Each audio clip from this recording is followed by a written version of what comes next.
Hello, and welcome to History at Bedtime.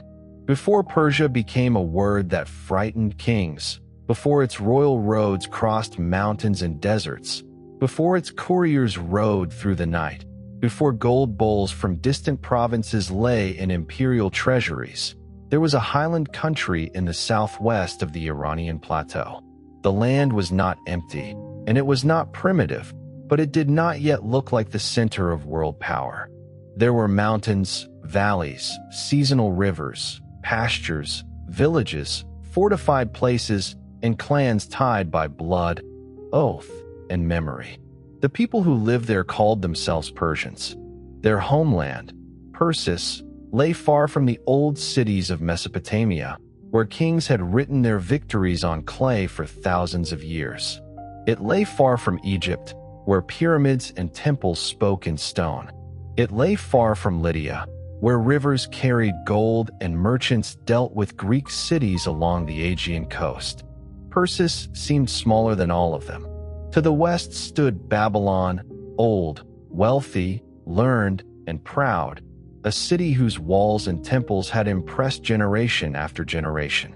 To the northwest lay Lydia, rich with coinage, horses, trade, and the king whose name would become a proverb for wealth, Croesus. To the north and east stretched the Median power, ruled from Ecbatana, commanding much of the Iranian world and standing over the Persians as overlord.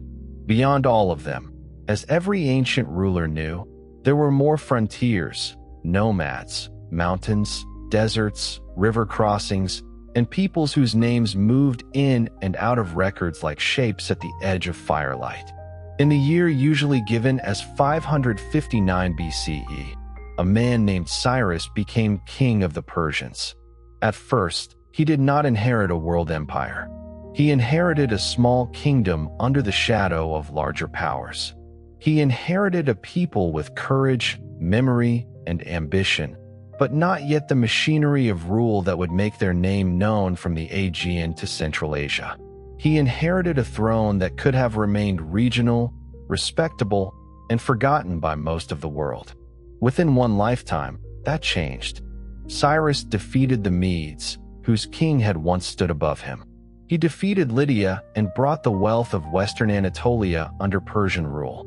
He entered Babylon, the greatest city of the ancient Near East, and did so not merely as a conqueror, but as a restorer, presenting himself in the language of Babylon itself. He allowed exiled peoples to return to their homelands. He supported temples instead of flattening every sacred tradition before him. He built a form of empire that did not require every subject to become Persian in order to be useful, loyal, or protected. He was a conqueror. That must be said plainly. No empire is built without force. Men died because Cyrus moved armies. Cities submitted because they feared what would happen if they did not. Kings lost thrones. Treasuries were taken. Soldiers marched across lands that had not asked for them. The story of Cyrus is not the story of a gentle dreamer accidentally given power, but he was also not only a destroyer. His genius was not that he conquered. Other kings conquered. Assyria had conquered with terrifying force before him. Babylon had conquered. Egypt had conquered. Lydia had expanded. The ancient world knew how to take cities, deport peoples, seize gods, burn palaces, and force tribute from the defeated. Cyrus understood something subtler. He understood that taking a city was not the same as owning the future. He understood that a defeated people could be governed more effectively if their dignity, their gods, their laws, and their local elites were not automatically humiliated. He understood that empire could be built not only from fear, but from arrangement.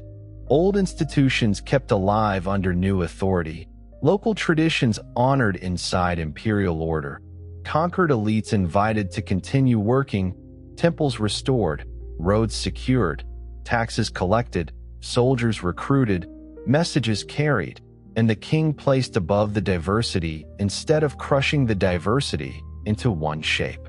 That is why Cyrus became more than a successful warlord. He became the founder of the Achaemenid Empire, the largest empire the world had yet seen, and the first political structure that deserves, in a broad ancient sense, to be called a superpower. Not because it had modern borders or modern institutions, but because it gathered many older worlds under one imperial roof: Iranian highlands, Mesopotamian cities, Anatolian kingdoms, Syrian routes, Levantine ports, Central Asian frontiers, and peoples whose languages, gods, calendars, and customs differed deeply from one another. The question is not simply how he won. The more important question is how he made so many people live under Persian rule long enough for the empire to survive him. The earliest parts of Cyrus's life are wrapped in stories. That is fitting. Founders often attract legends the way mountains attract clouds. Later generations look back at them and cannot resist making their childhoods prophetic. A man who changes history must have been marked from birth, people think. His rise must have been foretold. His enemies must have tried and failed to prevent it. The child must have escaped death. The old order must have sensed him coming. The Greek storyteller Herodotus gives Cyrus such a childhood. In his tale, Cyrus is linked by blood to the Median royal house. The Median king Astyages dreams that his grandson will overthrow him. Fear enters the palace. The child is ordered killed, but the command passes through human hesitation, pity, and substitution. A shepherd raises the boy. The boy grows, his royal nature reveals itself, and the destiny Astyages tried to prevent returns against him. The child who should have died becomes the king who takes his grandfather's throne. It is a beautiful story. It has the shape of myth, dream, fear, hidden child, reversal, fulfilled destiny. It may preserve some memory of dynastic connection between Cyrus and the Medes, or it may be a way of explaining why Median nobles later accepted Persian rule. But it cannot be taken as simple biography. The historical Cyrus did not need a miraculous childhood to become extraordinary. He needed opportunity, ability, allies, and a world whose old powers were less stable than they looked. The harder evidence is quieter. Cyrus was an Achaemenid, part of a Persian royal house that ruled Anshan or Persis before the empire. His father was Cambyses, a Persian king. His people were tied to the broader Iranian world, sharing language and cultural roots with the Medes while remaining distinct from them. The Persians were not strangers to power, but they stood beneath Median supremacy. Cyrus's early challenge was therefore both rebellion and family quarrel, both regional uprising and imperial transfer. The Median Empire had risen from the ashes of Assyria. For centuries, Assyria had been the great terror of the Near East, a military machine that punished rebellion with deportation, destruction, and displays of royal violence meant to break the spirit before the army arrived. In 612 BCE, Nineveh fell. The Medes and Babylonians helped bring Assyria down. The world after Assyria was not peaceful, but it was changed. Babylon became powerful again. The Medes controlled wide territories on the Iranian plateau. Lydia prospered in Anatolia. Egypt remained a major kingdom. No single ruler controlled everything. Cyrus entered history in that crowded space. Around the middle of the 6th century BCE, he rebelled against Astyages, king of the Medes. The decisive moment came not only through Persian strength, but through Median weakness. Astyages' own forces turned against him. His army defected. His kingly authority failed from within. Cyrus took Ecbatana, the Median capital, and inherited not only victory, but the apparatus of rule that the Medes had built. This is the first great sign of his political intelligence. He did not treat Media as a land to be erased. He did not attempt to make the Persians stand alone over ruins. He absorbed Median power into Persian power. Median nobles, administrators, soldiers, and traditions remained important. The new empire that emerged was Persian in dynasty but broader in practice. It did not begin by destroying the system it defeated. It began by taking over a working machine and giving it a new center. This mattered enormously. A conqueror who destroys every older elite must replace them quickly, and replacing them requires trained people, language skills, local knowledge, trusted agents, and time. Cyrus did not have endless Persians to send everywhere. He had to govern lands filled with people who already knew how taxes were collected, roads maintained, granaries counted, cities supervised, temples financed, and soldiers summoned. To throw that away would have been satisfying only to rage. Cyrus was not building with rage. He was building for use. The Medes became partners in Persian power. Later Greeks often spoke of Medes and Persians almost interchangeably, and that confusion itself reveals how successfully Cyrus joined them in imperial memory. The Persians had taken the lead, but they did not rule as an isolated tribe standing over every subject with naked suspicion. They ruled through layered cooperation. This was not equality in a modern sense. It was empire. But it was an empire that learned early to use diversity instead of simply fearing it. After Media came Lydia. Lydia was a different kind of prize.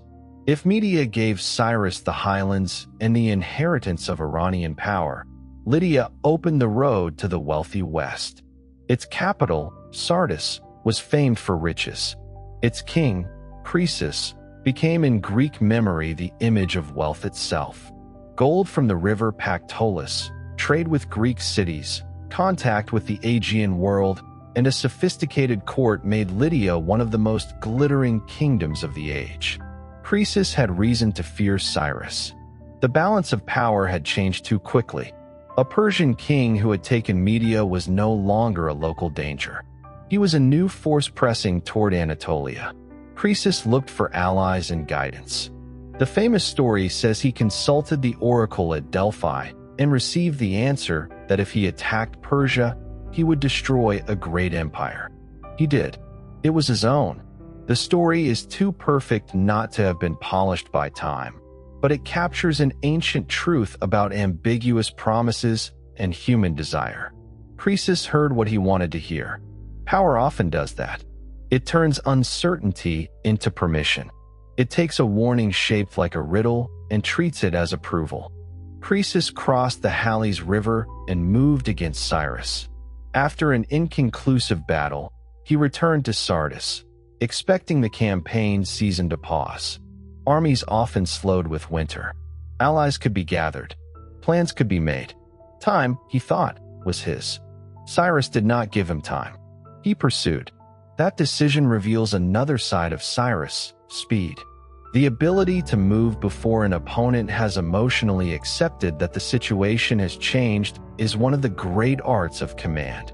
Croesus expected delay, so Cyrus used urgency. Sardis, unprepared for immediate attack, fell. The king of Lydia was captured. The wealth of Lydia passed into Persian hands. Then came the question that faced Cyrus after every victory. What should be done with the defeated? Croesus could have been killed. His death would have been understandable by ancient standards. A famous king, a wealthy rival, an enemy who had crossed the boundary into war. Many conquerors would have ended his line and taken his treasure. But traditions about Cyrus repeatedly say that he spared Croesus and treated him with respect, even made use of his counsel. The details vary and carry the marks of storytelling, but the pattern fits Cyrus's larger method. A defeated king could become an ornament of mercy, a symbol of Persian superiority, and perhaps a useful voice at court. Mercy, in Cyrus's hands, was not weakness. It was public policy. It told other rulers something important. Surrender did not always mean annihilation. Submission could preserve life, status, and local continuity. Resistance might bring destruction, but cooperation could be rewarded. This made empire easier to expand because fear was accompanied by a path away from total ruin. The Greek cities of the Anatolian coast now entered the Persian world. Their relationship with Persia would become one of the great tensions of the next century, eventually feeding the conflicts that later Greeks remembered as the Persian Wars. But in Cyrus's time, the immediate issue was practical. Some cities submitted, some resisted. Persia did not need to understand Greek political life perfectly in order to dominate it. It needed tribute, order, and recognition of imperial authority. Local tyrants, aristocrats, city institutions, and arrangements could be used if they served the king. Already, the shape of the empire was changing. It was no longer a highland monarchy. It had absorbed Media. It had taken Lydia. It had reached the Aegean. It controlled old routes, wealthy lands, and peoples who knew the sea. The Persians, who had once stood beneath Median authority, now ruled far beyond their original homeland. But the greatest prize still stood to the west and south: Babylon. To understand what Babylon meant, one must slow down. Babylon was not simply a large city. It was one of the ancient world's great centers of memory. Long before Cyrus, kings had ruled Mesopotamia from cities on the rivers. The land between the Tigris and Euphrates had produced writing, law codes, mathematics, astronomy, temple economies, royal inscriptions, priestly traditions, and a sense of urban life so old that many other people seemed young beside it. Babylon inherited that weight. Its name carried splendor, learning, arrogance, sacred power, and imperial ambition. The city was famous for its walls, temples, gates, processional ways, and the worship of Marduk, its great god. It had been the capital of Nebuchadnezzar II, who conquered Jerusalem and carried many Judeans into exile. It was wealthy, proud, and deeply attached to its religious order. A city like that could not be taken only by ladders and swords. Cyrus understood that Babylon had to be conquered in the mind before it was conquered in stone. The king of Babylon when Cyrus approached was Nabonidus. He was not a normal Babylonian king in the eyes of many of his own subjects. He honored the moon god Sin in ways that unsettled the priesthood of Marduk. He spent years away from Babylon at Timah in Arabia. His absence disrupted the expected religious life of the capital, especially the New Year festival, where the king's role mattered. In a world where kingship was bound to divine order, such absence was not a minor administrative flaw. It suggested that the king was failing at the central duty of kingship. That weakness gave Cyrus his opening. He did not present himself merely as the foreign enemy of Babylon. He presented himself as the chosen restorer of Babylon's own sacred order. He entered the ideological world of the city instead of demanding that the city abandon it. The message was simple and brilliant. Marduk, the god of Babylon, had rejected Nabonidus and chosen Cyrus. This did not make Cyrus Babylonian. It made Persian rule understandable to Babylonians. The fall of Babylon in 539 BCE came after military pressure and political collapse. There was fighting in the wider campaign, including a decisive defeat of Babylonian forces. But the city itself seems to have fallen with surprisingly little resistance. Its gates opened, or its defenses were penetrated in circumstances that ancient accounts later turned into stories of river diversion and sudden entry. However the exact mechanics unfolded, the result was astonishing. Babylon, the great city, passed into Cyrus's hands without the kind of catastrophic destruction that might have been expected. Once again, Cyrus chose restoration over humiliation. He honored Marduk. He used Babylonian royal language. He presented himself as a legitimate king in Babylon's own terms. He allowed cult statues taken by earlier kings to return to their sanctuaries. He permitted displaced peoples to go back to their lands and rebuild sacred spaces. The clay cylinder that preserves his Babylonian proclamation is not a modern declaration of rights. It is a royal inscription, political, religious, and carefully shaped for Babylonian audiences. But its policy mattered. It describes a ruler who knew that temples, gods, and local identities were not obstacles to imperial rule if they could be made part of imperial order. This is where Cyrus entered Jewish memory with unusual force. The Babylonians had destroyed Jerusalem and its temple in the early 6th century BCE. Many Judeans had been deported to Babylon. Exile was not only physical displacement. It was a wound in theology, memory, identity, and hope. How could the people of Jerusalem understand their God after the temple was gone? How could they remain a people in a foreign land? How could loss become something other than disappearance? Cyrus's victory changed their future. The Persian policy allowing deported peoples to return and rebuild made possible the return to Judah and the rebuilding of the temple in Jerusalem. In the Hebrew tradition, Cyrus is remembered with extraordinary warmth for a foreign king. He is called shepherd. He is called the anointed of God. Those are not small titles. They mean that a Persian conqueror became, in Jewish interpretation, an instrument of divine purpose. This does not mean Cyrus acted out of modern tolerance as a moral philosophy. It means his imperial policy created real space for communities that Babylon had uprooted. His motives may have been practical, religious, political, or all of these together. The effect was still profound. A people in exile received imperial permission to return. A destroyed temple could be rebuilt. A community that might have dissolved into memory was able to reorganize itself in its ancestral land. A conqueror's decree became part of another people's sacred history. That is one of the strangest and most important facts about Cyrus. He belongs not only to Persian history, but to Jewish history, Babylonian history, Greek memory, and the long history of ideas about kingship. Many conquerors are remembered by those they conquered only with hatred. Cyrus is remembered by several traditions with admiration. The admiration is not identical in each case, and it is often idealized, but its breadth is remarkable. Why did so many remember him favorably? Partly because he won. Success attracts praise. Partly because later rulers of his empire wanted a noble founder. Founders are polished by memory. But there is more than that. His policies left people with reasons to remember him as a restorer rather than only a destroyer. When Babylonian religious order was honored, Babylon could accept him more easily.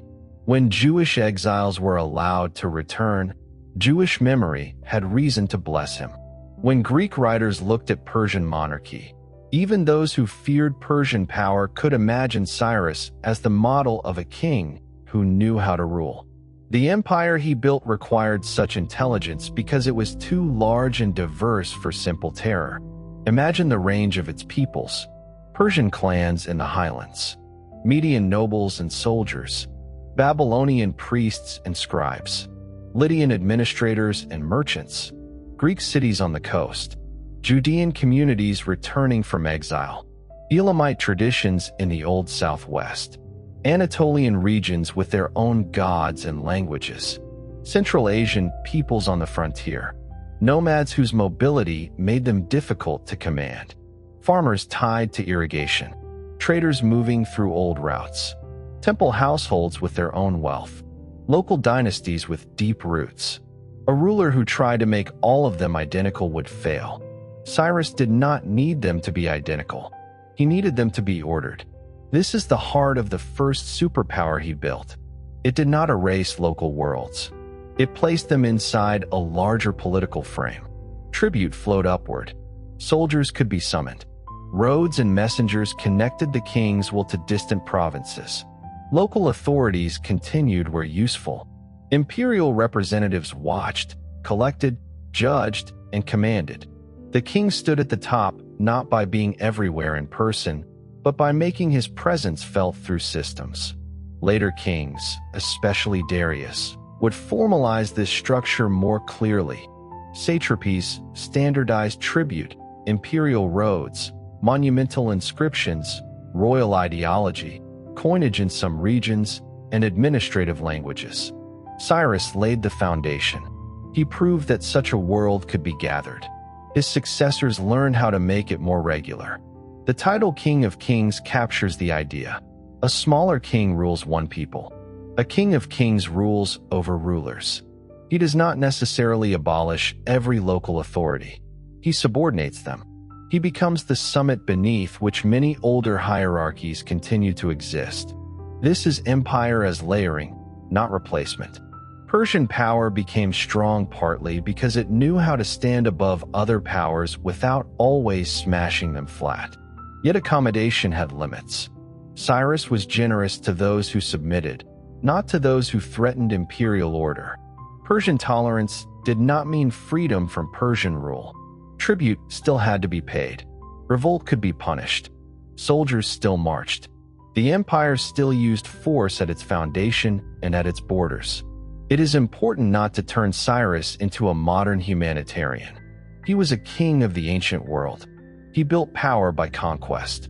His greatness lies in the kind of conquest he made possible afterward. He understood that a city left standing could pay taxes.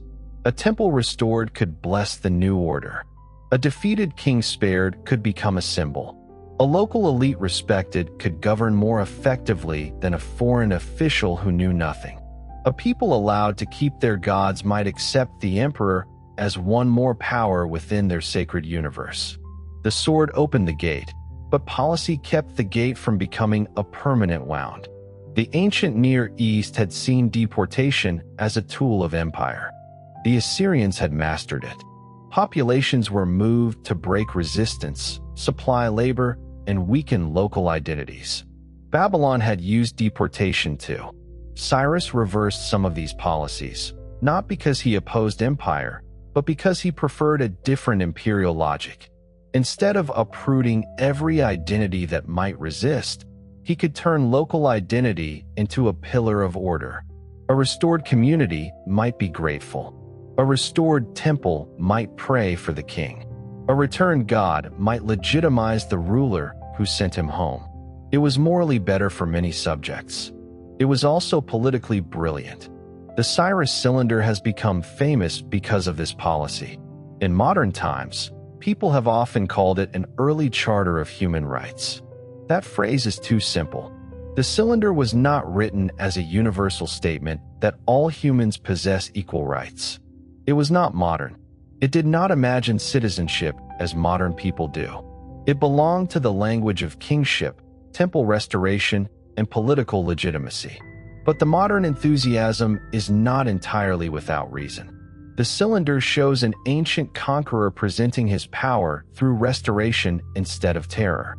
It celebrates the return of gods to their cities and displaced peoples to their homes. It expresses the idea that imperial legitimacy can come from respecting local religious life. That is not modern human rights, but it is not nothing. In its own world, it was significant. Cyrus's power therefore rested on a paradox. He was able to be merciful because he was strong.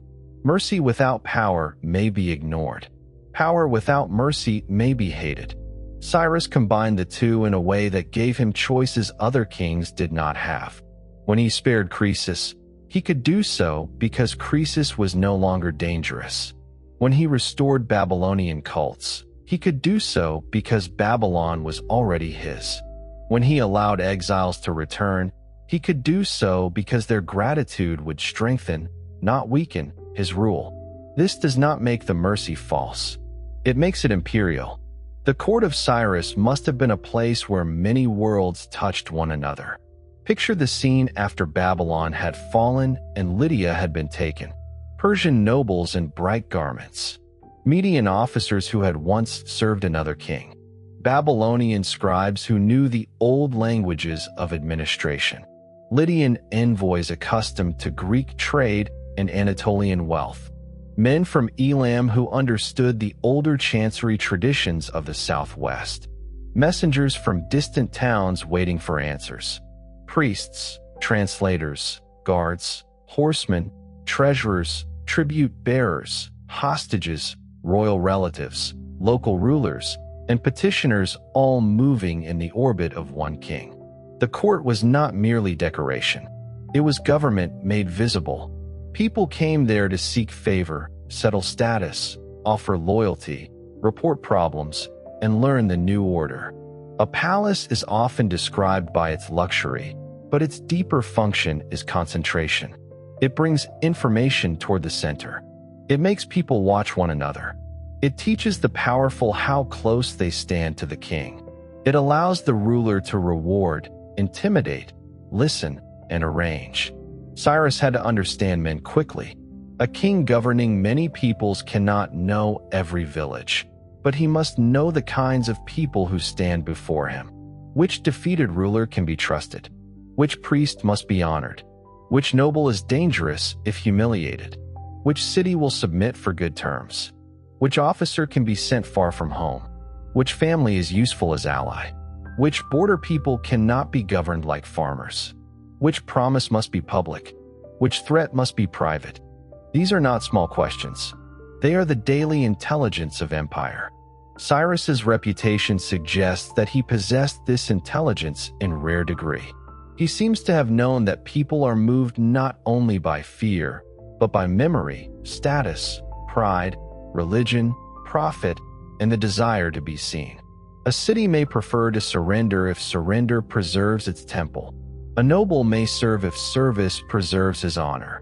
A conquered king may become harmless if allowed dignity. A displaced people may become grateful if permitted to return home. A hostile elite may become useful if it can explain the new rule to its own people. None of this is sentimental.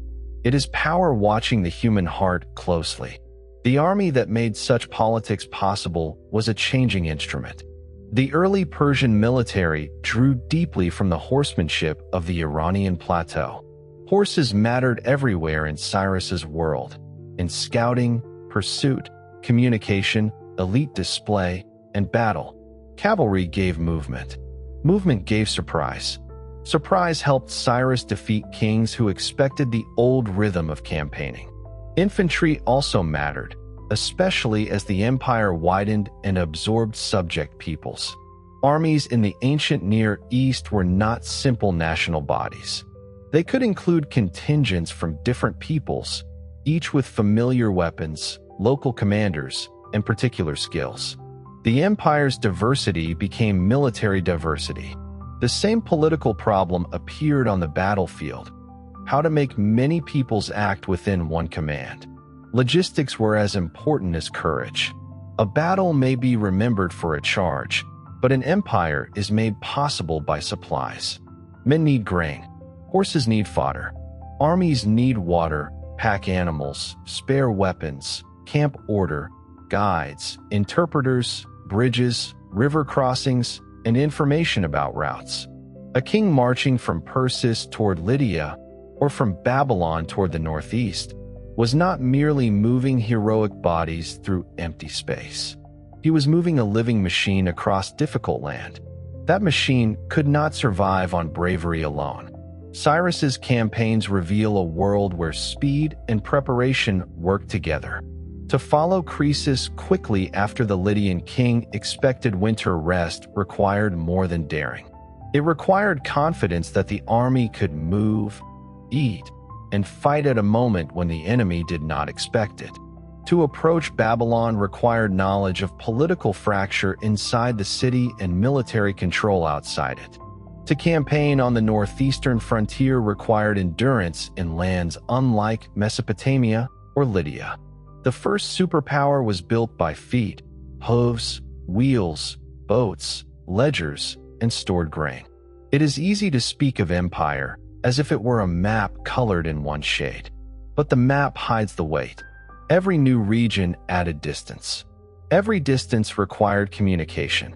Every communication required trust in the messenger and the official who received him. Every official required oversight. Every tax required assessment. Every province required a way to send resources without starving itself into rebellion. Every garrison required supply. Every frontier required decisions made with incomplete knowledge. Cyrus began solving these problems by using what already existed.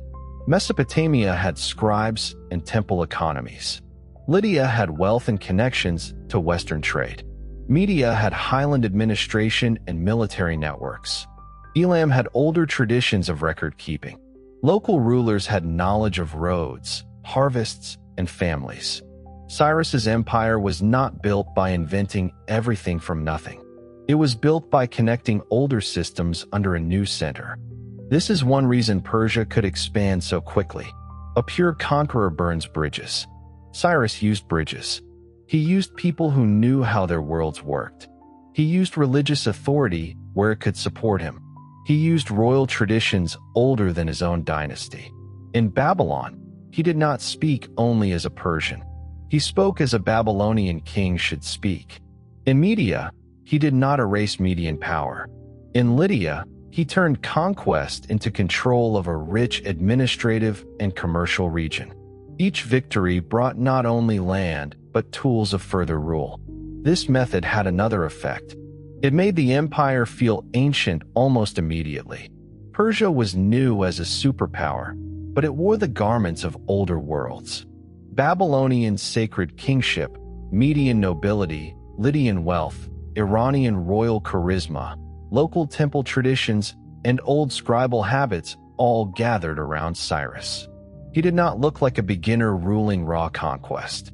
He looked like the rightful heir to everything that had come before him. That image was useful. People are more willing to obey what feels continuous with the sacred past. A new king who appears as destroyer threatens the order of the world. A new king who appears as restorer may be accepted as the world correcting itself. Cyrus mastered this distinction.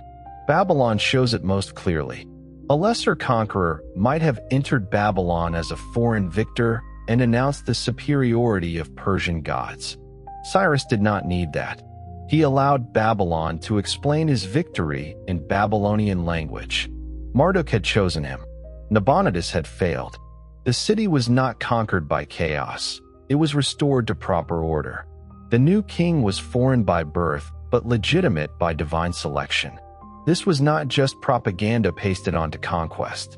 In the ancient world, legitimacy lived in ritual. If priests accepted the king, if festivals resumed, if gods were returned, if offerings continued, then daily life could absorb the new rule. A farmer may not care who occupies distant palaces if taxes are predictable and temples function. A merchant may prefer stable roads to patriotic ruin. A priest may prefer a foreign restorer to a native king who neglects sacred duty. Cyrus's greatness lies partly in his refusal to insult practical reality. He did not demand emotional purity from his subjects. He gave them reasons to cooperate. The return of exiles shows the same logic in a different key. Deportation had taken peoples from their lands and planted them elsewhere. Returning them could appear generous, and it was. But it also created loyal communities in strategic places. A restored temple community could pray for the king, organize itself under imperial permission, and serve as a local anchor of order. Cyrus's policy allowed people to belong again, and that belonging could support the empire that allowed it. The Judean return was not simple or immediate for every exile. Some stayed in Babylon. Some returned later. Rebuilding took time. Communities argued. Poverty, local opposition, damaged land, and the burden of memory complicated everything. But the decree changed possibility. It opened a door. A people could imagine a future in Jerusalem again because Persian rule made that future legal. That is why Cyrus became a figure of deliverance. He did not share the faith of the Judeans. He did not become one of them. But their tradition could see in his action the movement of their God through history. That interpretation is extraordinary because it shows how imperial policy can enter sacred imagination. A Persian king becomes meaningful in a Hebrew story because his decision alters the fate of a people.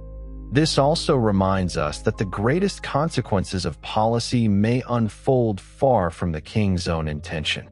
Cyrus likely wanted order, gratitude, and legitimacy. He could not have known all that would grow from the restored community in Judah. He could not have foreseen later Judaism, Christianity, or the long religious history shaped by the return from exile. Great rulers change the future most deeply in ways they do not fully understand. This is one of history's quiet ironies. The king acts for his empire. Centuries later, his act belongs to the world. The eastern campaigns of Cyrus are less famous than Babylon or Lydia, but they may reveal his world most clearly. A king who rules only cities can think like a city.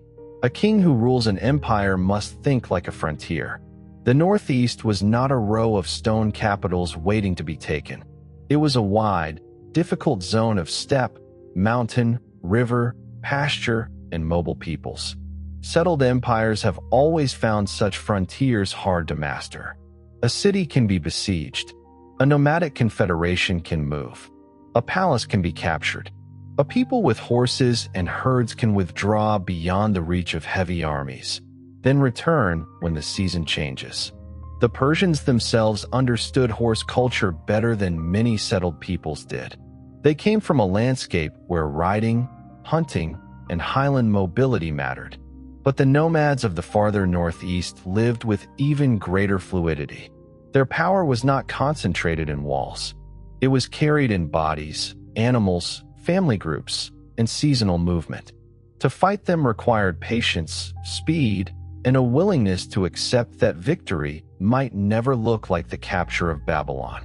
Why did Cyrus go there? Partly because frontiers threaten what centers build. A rich empire cannot ignore raiders, rivals, and moving peoples at its edge. The same roads that carry tribute can carry invasion. The same borderlands that seem far away can become the place where imperial authority is tested. If Cyrus wanted the Iranian plateau secure, he had to look beyond it. Partly because expansion itself creates momentum. Once a king has built an empire by victory, victory becomes part of his political language. Soldiers expect reward. Nobles expect opportunity. Borders invite further borders. A ruler who stops must make stopping look like wisdom, not weakness. Cyrus, like many founders, continued moving because the world he built had been made by movement. The traditions about his death place him among the Pasargadae, a powerful people beyond the northeastern frontier. Their queen, Tamaris, stands in the story like a figure carved from revenge. Cyrus seeks to bring her people under his power. In one telling, he uses a trick, a camp left with wine and food, an enemy force drawn into intoxication, a victory gained not by open strength, but by deception. Tamaris' son is captured and dies. The queen answers with war. In the final battle, Cyrus falls.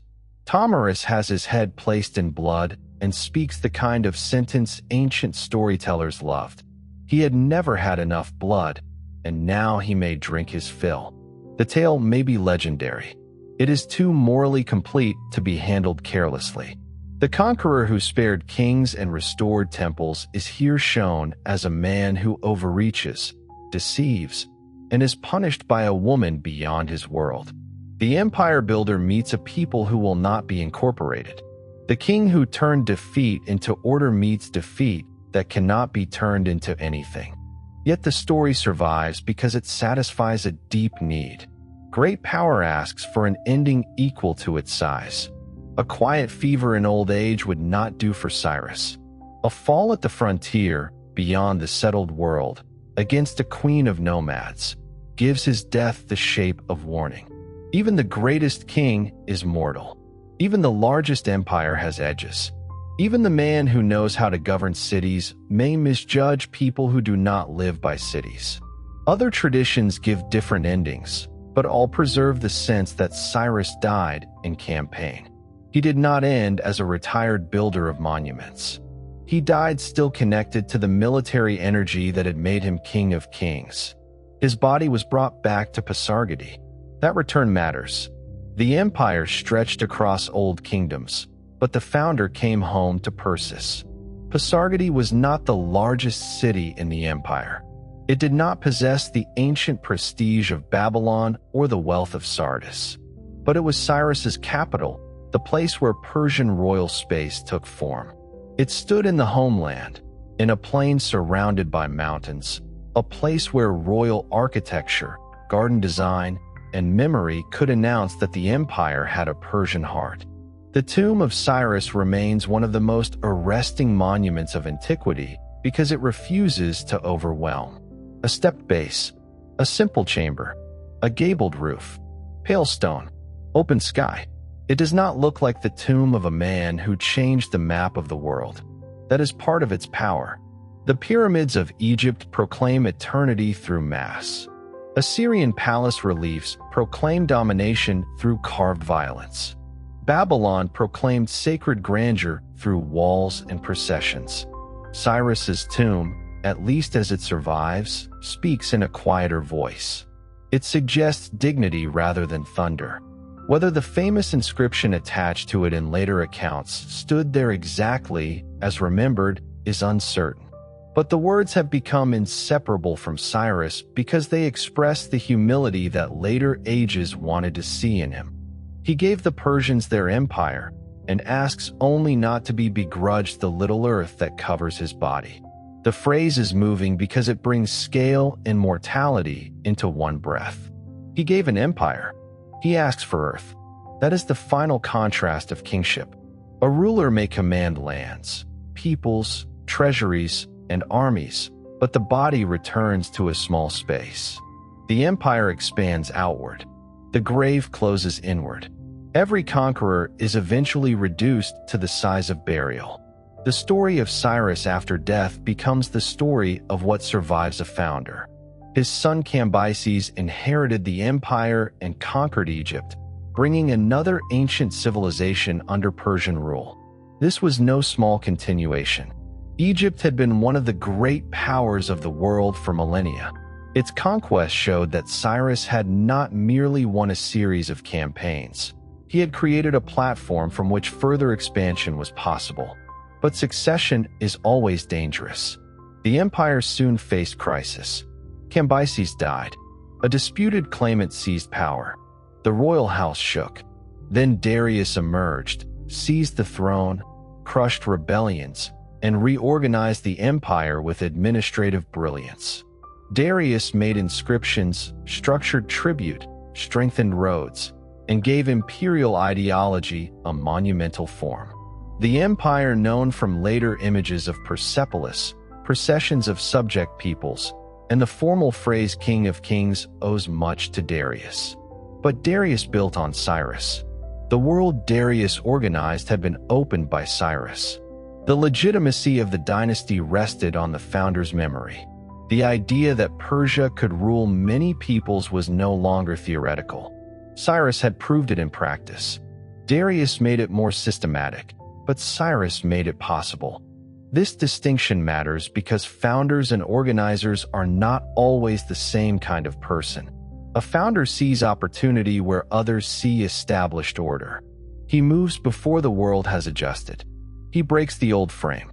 An organizer stabilizes the new frame, gives it forms, laws, routes, measurements, rituals, and monuments. Cyrus was above all a founder. Darius was above all a system builder. Without Cyrus, there would be no imperial frame. Without Darius, the frame might have remained less durable. The Achaemenid Empire lasted for 2 centuries. 2 centuries is a long time for any empire governing such variety across such distance. During that time, it faced revolts, court struggles, frontier wars, Greek resistance, ambitious satraps, and the constant difficulty of communication across enormous space. Yet it endured. It endured because the institutions could absorb pressure. It endured because local variation did not automatically threaten the whole. It endured because imperial power had learned to present itself as order rather than mere occupation. The empire was beautiful in its self-image. At Persepolis, built after Cyrus, delegations from many lands appear bringing gifts. They wear different clothes, carry different tribute, and walk in ordered dignity toward the king. The image is idealized. It hides coercion. It hides taxes, soldiers, punishments, and rebellions. But it reveals how Persian power wanted to be imagined, not as a single people crushing all others into sameness, but as many peoples approaching one royal center. each remaining visibly itself. This ideal begins with Cyrus's method. The empire he created did not ask Babylonians to stop being Babylonians or Judeans to stop longing for Jerusalem. It did not require every subject to pray to Persian gods. It did not make Persian language the only language of administration from the start. It allowed layers. It allowed older titles, older temples, older habits. It ruled through them. That is why the empire could be both oppressive and attractive. A subject people might resent tribute and still prefer Persian order to chaos. A local priest might dislike foreign rule but welcome temple restoration. A merchant might care less about the king's ancestry than about roads and safety. A noble might dislike subordination but enjoy imperial favor. A community might lose independence and gain security. Empire is rarely one thing to everyone. Cyrus mastered the politics of mixed feelings. The Greeks, who later fought Persia with such intensity, could still admire him. This is remarkable. Greek memory of Persia was shaped by invasion, resistance, and cultural contrast. Yet Cyrus often appears as an ideal ruler in Greek thought. Xenophon's portrait of him is not simple history. It is a philosophical vision of leadership. But the very choice of Cyrus as the model matters. Greek writers had many kings they could have used as examples of power. Cyrus stood out because his memory carried a special authority. In that idealized portrait, Cyrus leads not only by fear, but by winning affection. He rewards loyalty. He understands the ambitions of his companions. He teaches obedience by making service feel meaningful. He knows how to make people want what he needs them to do. Whether every detail reflects the historical man is impossible to know, but the leadership type is clear.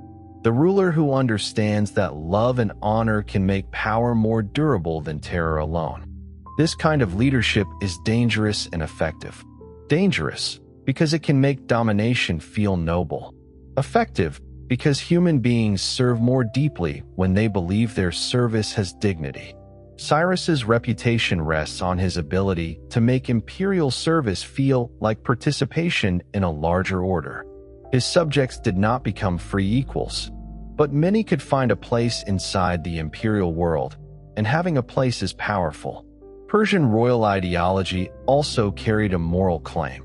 Later Achaemenid inscriptions speak of truth against the lie, order against chaos, the king supported by divine favor, rebellion framed not merely as political disobedience, but as falsehood. This language is especially associated with Darius, but it belongs to the wider world Cyrus helped create. Empire was not presented as appetite. It was presented as cosmic order. Every empire says something like this about itself. Rome would say it brought peace and law. China's imperial tradition would speak of the mandate of heaven and all under heaven. Later empires would claim civilization, faith, security, progress, or destiny. Cyrus's Persia stands early in this long human habit, power explaining itself as order for the world. The difference is that Cyrus's order did seem, in many contexts, less destructive than the orders that came before. Assyria had made terror a tool of communication. Babylon had carried peoples away. Cyrus, though not gentle, made restoration part of conquest. That difference mattered enough for memory to hold it. One can hear it most strongly in the story of the exiles. Imagine a family in Babylon whose grandparents remembered Jerusalem or whose parents spoke of it as a lost center. They lived by the canals of a foreign land. They adapted, traded, prayed, studied, argued, preserved. Their children might know Babylon better than Judah. Exile does not freeze people in one feeling. It creates new lives under old sorrow. Then the Persian king changes the law. Return becomes possible. Not everyone leaves. Some have businesses, families, habits, and graves in Babylon. Some are old. Some are afraid. Some have never seen the homeland. But the meaning of the community changes. Jerusalem is no longer only memory. It is a future that can be built. The road home opens, and with it the difficult work of becoming a people again in a damaged place. This is what policy can do. It can turn grief into a project. Cyrus could not rebuild the temple with a word alone. People had to travel, negotiate, labor, endure opposition, and continue across years. But without imperial permission, the work might not begin. The founder of the Persian superpower becomes, unexpectedly, part of the foundation of another people's religious survival. History is full of such crossings. A Persian decision becomes a Jewish hope. A Babylonian inscription becomes a modern symbol. A Greek philosophical portrait becomes a later manual of leadership. A tomb in Iran becomes a place of national memory. Cyrus moves through traditions because his actions touched more than one world. His name itself traveled. Koresh among Persians, Koresh in Hebrew memory, Cyrus in Greek and later Western tradition. Names change as they move across languages, and each language holds a slightly different Cyrus. The Persian founder, the biblical liberator, the Greek ideal king, the Babylonian restorer, the modern symbol of tolerance. None is complete alone. Together, they form the shadow of a man large enough to be remembered differently by everyone. This multiplicity is part of his greatness. Small rulers belong to one story. Cyrus belongs to several. The question of his title as the builder of the first superpower can be approached through scale, but scale alone is not enough. A large kingdom that cannot govern difference is only an overextended conquest. A true superpower must project authority across regions, shape the decisions of neighbors, absorb wealth from many zones, maintain armies at distance, and create an order that smaller powers cannot ignore. Cyrus's empire did this. After him, Lydia was not merely Lydia. Babylon was not merely Babylon. Media was not merely Media. They were parts of a Persian world. Greek cities on the Anatolian coast could not make policy without considering the Persian king. Judean restoration unfolded under Persian permission. Mesopotamian priesthoods operated within Persian rule. Central Asian frontiers became imperial concerns. The king's reach altered the horizons of everyone around him. That is superpower in ancient form. Not aircraft, not modern bureaucracy, not global finance, but reach, scale, legitimacy, military force, and the ability to gather the old centers of civilization under one command. Cyrus's empire also created a new emotional geography. For the first time, many peoples who had lived within separate political imaginations now had to imagine the same king above them. A man in Sardis, a priest in Babylon, a noble in Media, a Judean elder, a Persian courtier, and a frontier horseman might all live in relation to the same imperial power. They did not experience it the same way, but they shared its shadow. Shared shadow can become shared history. The Persian Empire made the ancient Near East more interconnected, not by creating connection from nothing, but by intensifying and organizing existing links. Trade had long crossed regions. Diplomacy had long connected courts. Armies had long marched. But Persia gave those connections a single imperial frame larger than any before it. This changed ideas of what rule could be. Before Cyrus, a king might be great because he ruled a rich city, a strong valley, a powerful kingdom, or a region of tribute. After Cyrus, greatness could mean ruling worlds. It could mean having many older kingdoms inside one political body. It could mean a ruler whose identity was not exhausted by one people's god or one city's walls. This expansion of political imagination is one of Cyrus's deepest legacies. He made later ambitions larger. Darius, Xerxes, Alexander, Seleucid kings, Parthians, Sasanians, Roman emperors, and many others lived in a world where the idea of vast multi-ethnic empire had already been demonstrated. They could imitate, reject, conquer, inherit, or reinterpret Persia, but they could not make the idea disappear. That is what founders do. They create possibilities that outlive their own success. There is another way to see Cyrus, through the cities that changed hands. Ecbatana must have felt like a mountain of legitimacy. It was the Median capital, rich in stories, wealth, and royal display. To take it was not only to defeat Astyages. It was to step into the place where Iranian power had already learned to think imperially. The Persians did not rise from emptiness. They rose by replacing and absorbing a related power. In Ecbatana, Cyrus learned that victory could be inheritance. Sardis must have felt different. It looked west. It stood close to the Greek world, to coins, markets, coastal cities, and the wealth of Anatolia. To take Sardis was to enter the imagination of the Aegean. Croesus's wealth became Persian wealth. Lydian connections became Persian connections. The fall of Sardis made Greek cities face a new kind of neighbor, not a local Anatolian king, but an empire whose center lay far beyond the horizon. Babylon was different again. It was older, deeper, more sacred in its own eyes. To take Babylon was to stand inside a city that thought in millennia. Its temples and scribes gave any ruler a kind of antiquity he could not create by himself.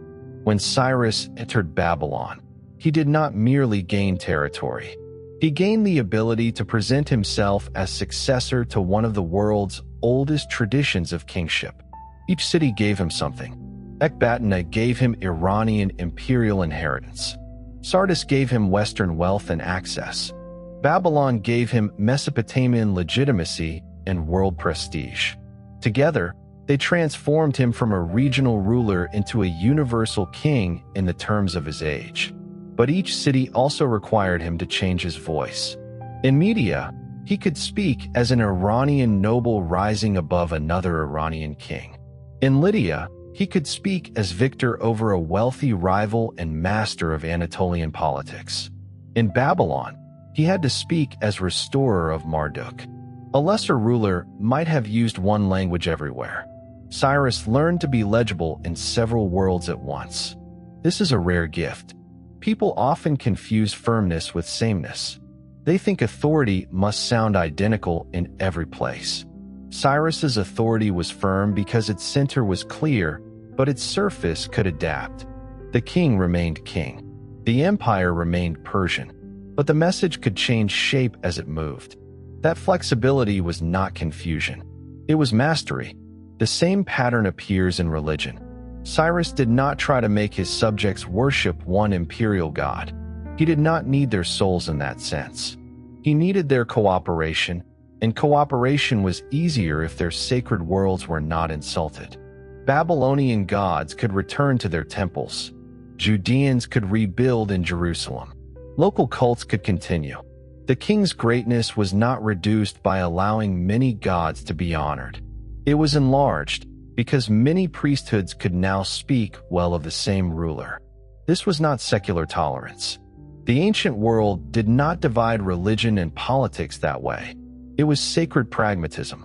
It recognized that gods were part of public order. To disturb them was to disturb society. To honor them was to make rule feel less alien. In Mesopotamia, a god statue was not a mere object. It was the presence of divine power in the city. When conquering kings carried statues away, they were not only looting art. They were removing protection, humiliating the city, and interrupting ritual life. Returning such statues was therefore a dramatic act. It said, "Your god may come home. Your city may breathe again." The king who allows this becomes part of restoration. Cyrus understood the politics of return. Return is one of the strongest human emotions. A god returning to a shrine, a people returning to a homeland, a king returning order to a city, a body returning to Pasargadae for burial. Again and again, his story turns on return after disruption. This gave his rule emotional force. It is easy to underestimate emotion in politics. Ancient empires did not. They knew ceremony, procession, title, genealogy, temple ritual, royal generosity, public punishment, and oath. These things shaped feeling. A subject who feels humiliated obeys differently from a subject who feels recognized. Cyrus did not eliminate humiliation, but he reduced it where recognition served him better. His empire therefore worked partly through gratitude. Gratitude is unstable, but powerful. A community grateful for restored worship may accept the ruler who restored it. A defeated king spared may advise the conqueror or at least become a living sign of his mercy. A noble family allowed to keep lands may serve. A city spared from destruction may pay tribute more quietly than a city turned to ash. Fear remained behind all of this. The empire could punish. Cyrus did not invite endless negotiation. The generosity had conditions. A people could keep its customs if it accepted Persian supremacy. A city could keep its temple if it did not become a center of revolt. A local ruler could keep influence if loyalty was clear. Accommodation was not surrender by the king. It was a bargain imposed from above. The brilliance is that the bargain was often better than the alternatives. That is how empires last. Not by making everyone love them, but by making enough people decide that obedience is safer, more profitable, or more dignified than resistance. The daily life of such an empire is harder to imagine than its battles. A royal order leaves the center. It must be written, sealed, carried, translated, received, interpreted, and executed. A governor gathers tribute. A city negotiates obligations. A temple records donations. A caravan passes under imperial protection. A local dispute appeals to a higher authority. A soldier from one region serves in another. A craftsman travels to work on a royal building. A scribe copies a name he does not pronounce easily. A priest blesses a king he has never seen. This is empire after the dramatic moment. The battle is short. Administration is long. Cyrus's achievement belongs to the long part. Imagine a Babylonian scribe after the conquest. The armies have moved. The city still stands. The temple must function. Grain must be recorded. Land must be measured. Offerings must be scheduled. The new king's name enters documents. The formulas shift. The world changes and continues at the same time. That mixture of rupture and continuity is exactly what Cyrus needed. Imagine a Lydian merchant after Sardis falls. The king he knew is gone, but the roads still matter. Silver and gold still matter. Greek cities still need goods. Taxes may change. Authorities may change. Risk may change. But trade adapts quickly when destruction does not erase it. Persia can become not only a conqueror, but a wider market. Imagine a Judean elder hearing that return is possible.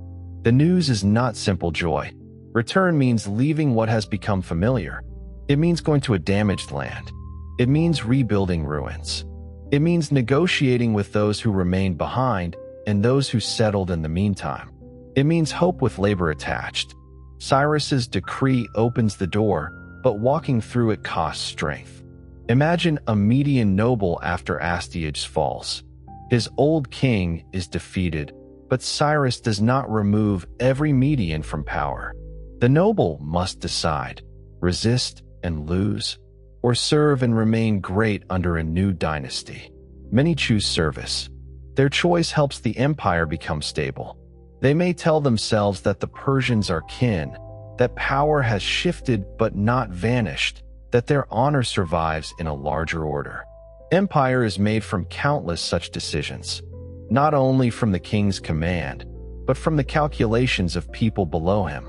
Cyrus's success suggests that enough people, in enough places, decided to live with his rule. The idea of the first superpower can sound cold, but inside it were human choices made in households, temples, councils, markets, and camps. Someone opened a gate. Someone copied a decree. Someone changed a prayer. Someone rode as messenger. Someone advised surrender. Someone loaded tribute. Someone returned home. Someone chose Persian service over local rebellion. Someone chose rebellion anyway and was crushed. The empire was not inevitable. It had to be accepted, feared, staffed, fed, and imagined every day.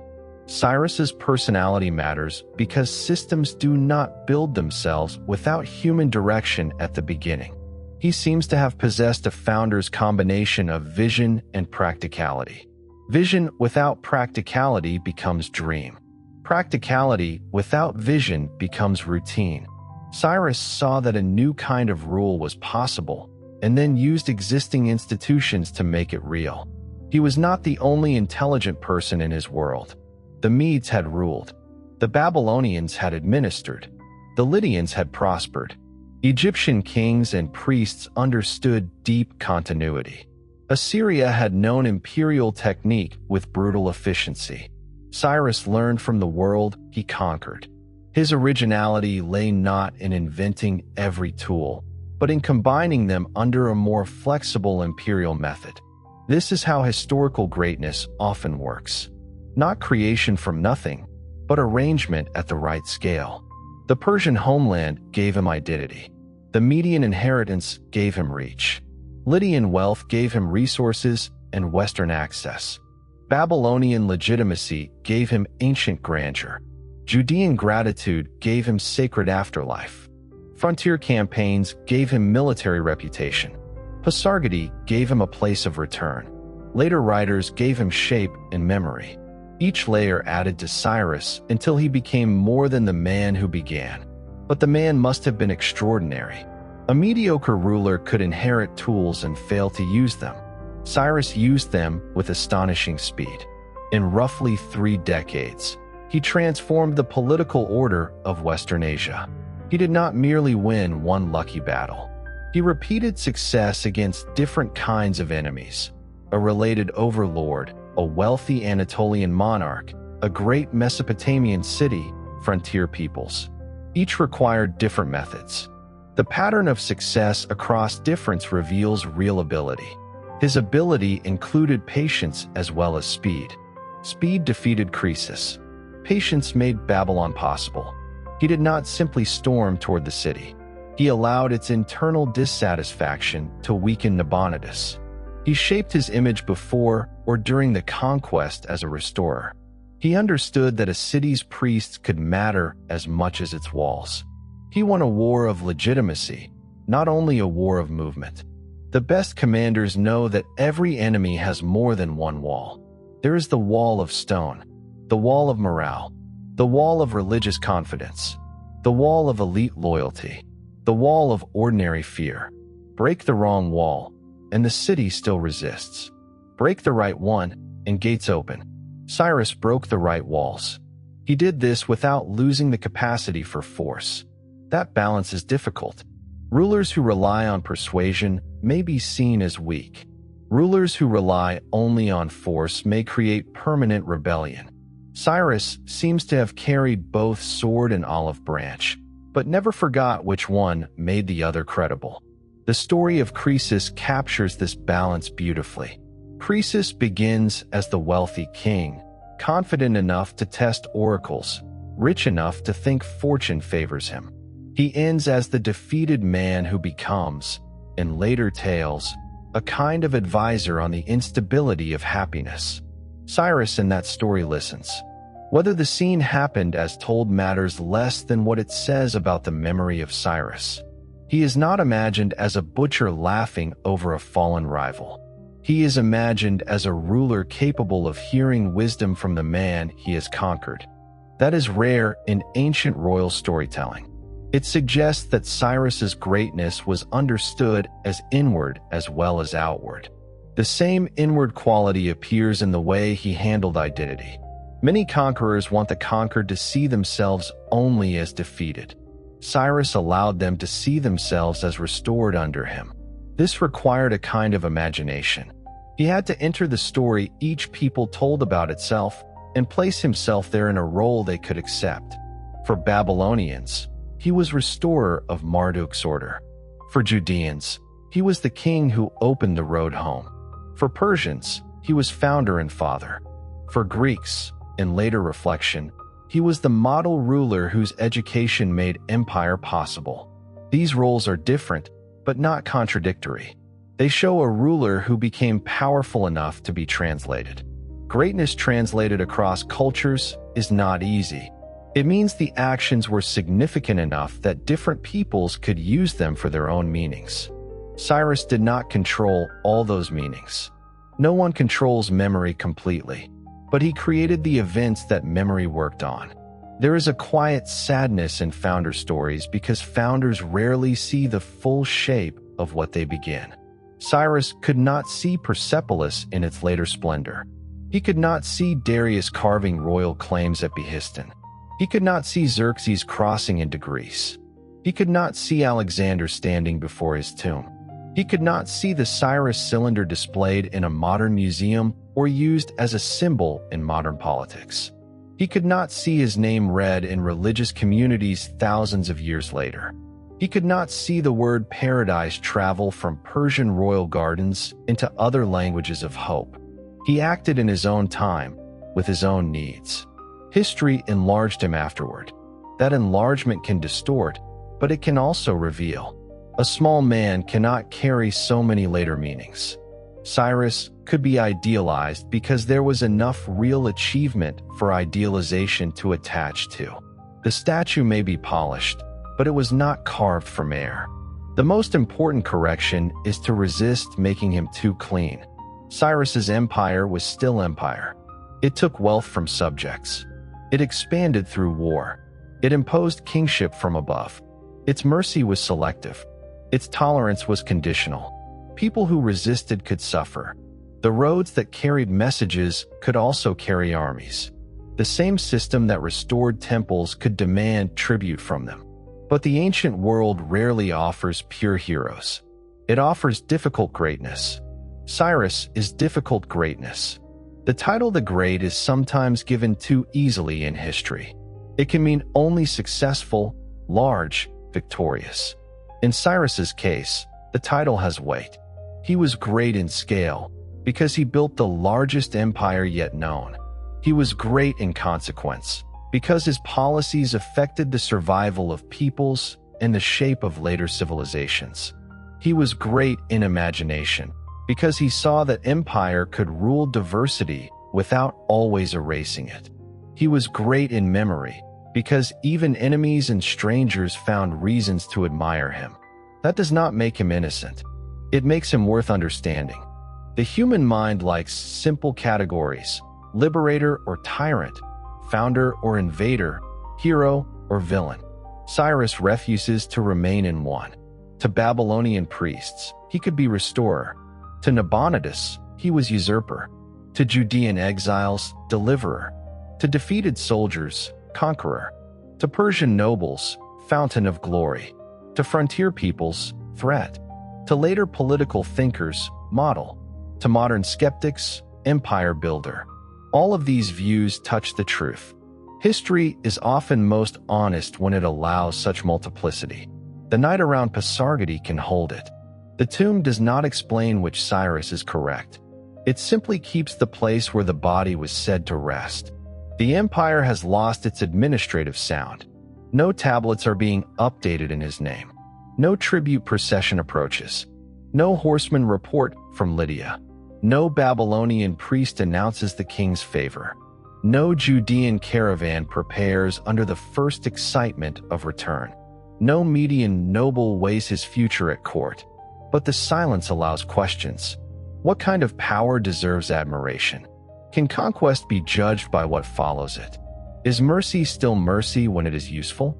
Is tolerance less meaningful if it strengthens the ruler? Can political wisdom save lives without being morally pure? Does a founder belong to the people who produced him, the people he conquered, or the peoples whose futures he changed without knowing? Cyrus does not answer with words. His life answers with events. He overthrew an overlord and did not erase the defeated structure. He took a wealthy kingdom and did not reduce it to ashes. He entered Babylon and restored sacred order. He allowed exiles to return. He built a Persian capital and lay buried there. He died in the kind of danger he had spent his life mastering. He left behind an empire strong enough for successors to expand and formalize. The measure of him lies in the survival of that pattern. When later Persian kings ruled, they did not abandon the basic idea. They collected the diversity of empire into ceremonies, roads, provinces, tribute, and royal ideology. They governed through satraps and local structures. They allowed many traditions to continue. They punished revolt, but did not demand uniformity as the primary mark of loyalty. The empire changed, hardened, and sometimes became more oppressive, but the founders' principle remained visible. Many peoples, one king. That is the sentence Cyrus wrote across Western Asia, not with ink, but with armies, decrees, temples, and roads. It is a sentence both magnificent and frightening. To feel the scale of that sentence, imagine a message leaving the royal center. It begins as a decision close to the king.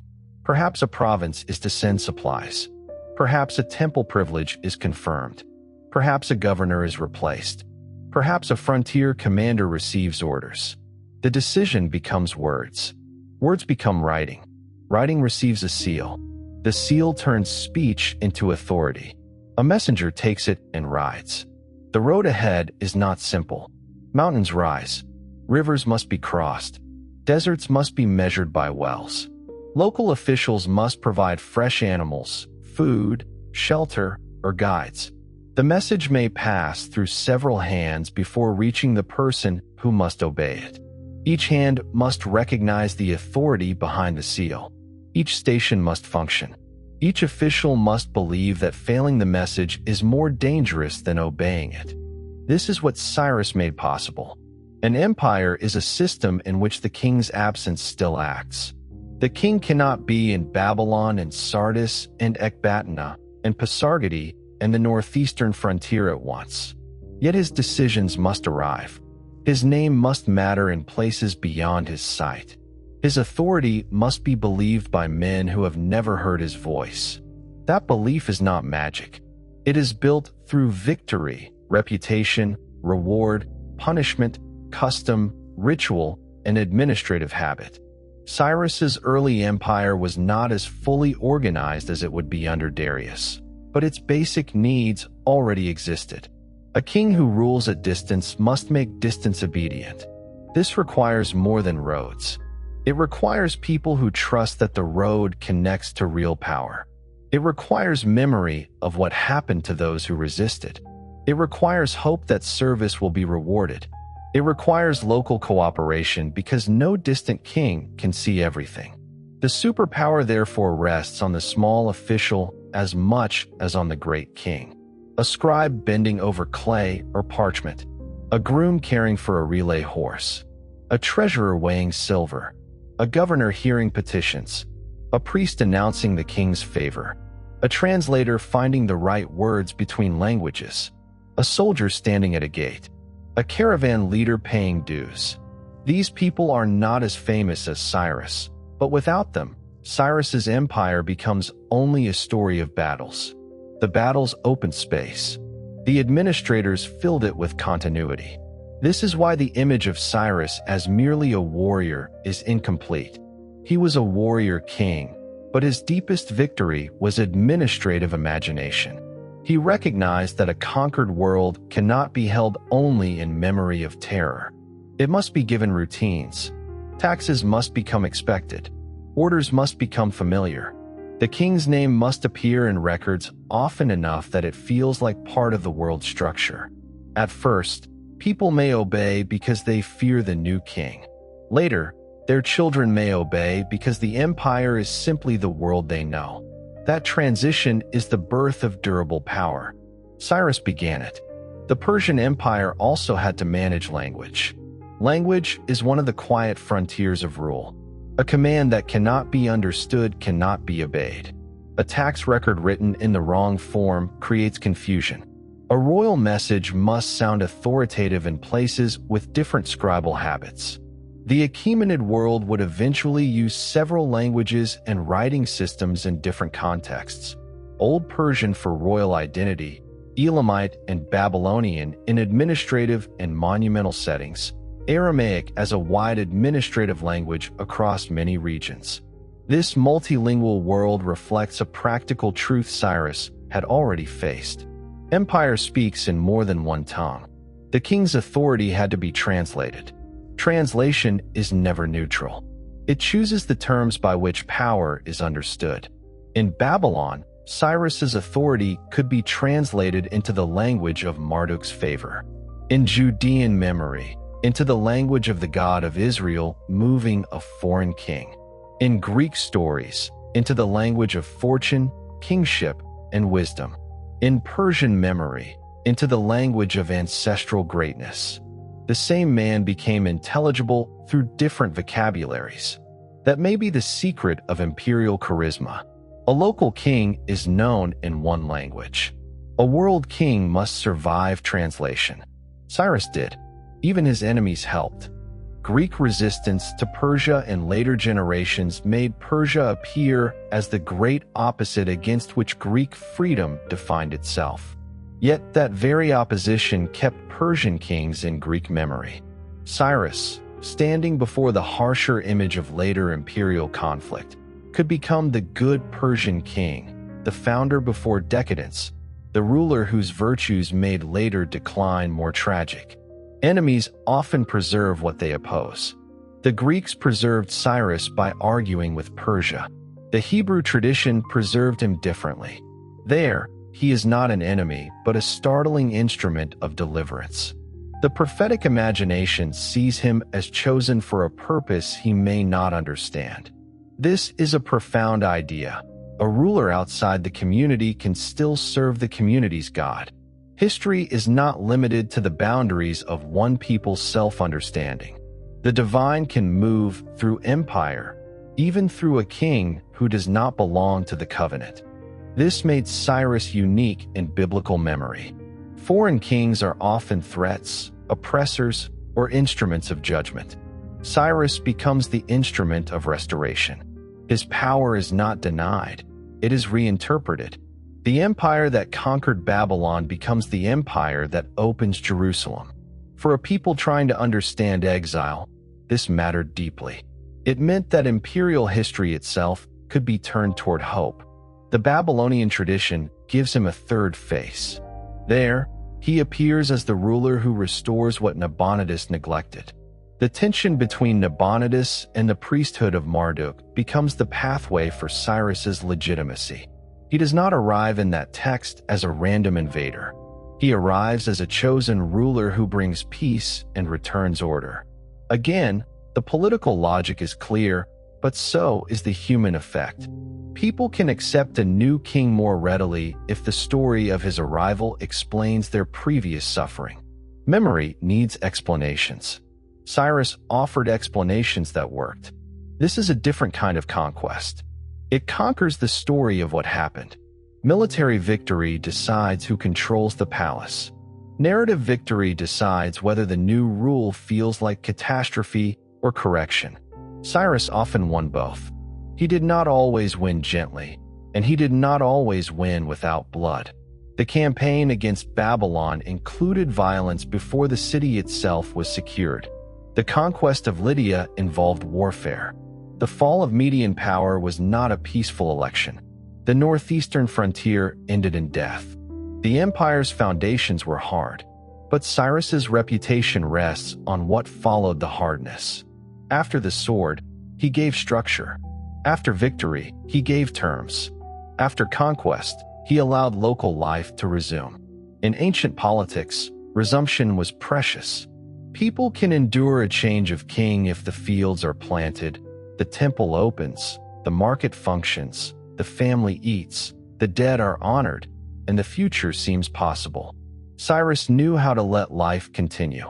The psychological force of this should not be underestimated. A city expects the conqueror to take everything. He takes authority, but leaves the gods. The people expect humiliation. They receive ritual restoration. Exiles expect permanent displacement. They are allowed to go home. A defeated king expects death. He is spared. Each act changes the emotional weather. This made Cyrus seem almost miraculous to some. But the miracle was political intelligence. There is beauty in that, if one can use the word carefully. Not moral beauty without shadow, but the beauty of a mind seeing the shape of a world and choosing the method that will keep it from breaking apart. Cyrus did not conquer a single people. He conquered a system of peoples. His challenge was to prevent the system from shattering in his hands. He held it. That is why the phrase first superpower should not be understood only as a boast of size. Size without cohesion is a temporary accident. Cyrus created cohesion across difference. He made places with different memories share a future under Persian rule. This was the achievement. The center of that future was the king. Achaemenid kingship had an aura that later centuries would make even more elaborate. The king was not merely a political manager. He was the center of order, the receiver of tribute, the protector of truth, the judge above judges, the commander of armies, the keeper of royal fortune. The court around him was ritualized because distance from the king had meaning. Access was power. Visibility was favor. Gifts were not only gifts. They were acknowledgments of hierarchy. Cyrus's own court may have been less formal than the later Persian court at its height, but the seeds were there. As his territory grew, so did the need for ceremony. Ceremony solves a problem of scale. It tells everyone where they stand. It makes power readable. It turns political relationships into gestures, clothing, seating, processions, gifts, and words. In a diverse empire, ceremony becomes a shared language even when spoken languages differ. The king receives tribute from many peoples, and the scene says, "All difference finds order here." This ideal would later be carved in stone at Persepolis, but it begins in the experience of Cyrus receiving the submission of one kingdom after another. First Media, then Lydia, then Babylon, then farther lands. With each submission, Persian kingship grew larger. The king had to become not only chief of Persians, but ruler of Medes, lord of Lydia, king of Babylon, master of many lands. Titles accumulated because reality accumulated. A small title cannot contain a vast world. The danger of accumulation is arrogance. Cyrus may have avoided the worst of this during his life, though no man who takes empires can be free of pride. The story of his death by Tomarus, even if legendary, serves as a warning against imperial appetite. The king who knew how to spare cities may still have desired too much frontier. The founder who understood governance may still have believed one more campaign was possible. The story says, even Cyrus reached a limit. Limits are essential to understanding him. His empire did not include Greece itself. It did not include all of Egypt during his lifetime.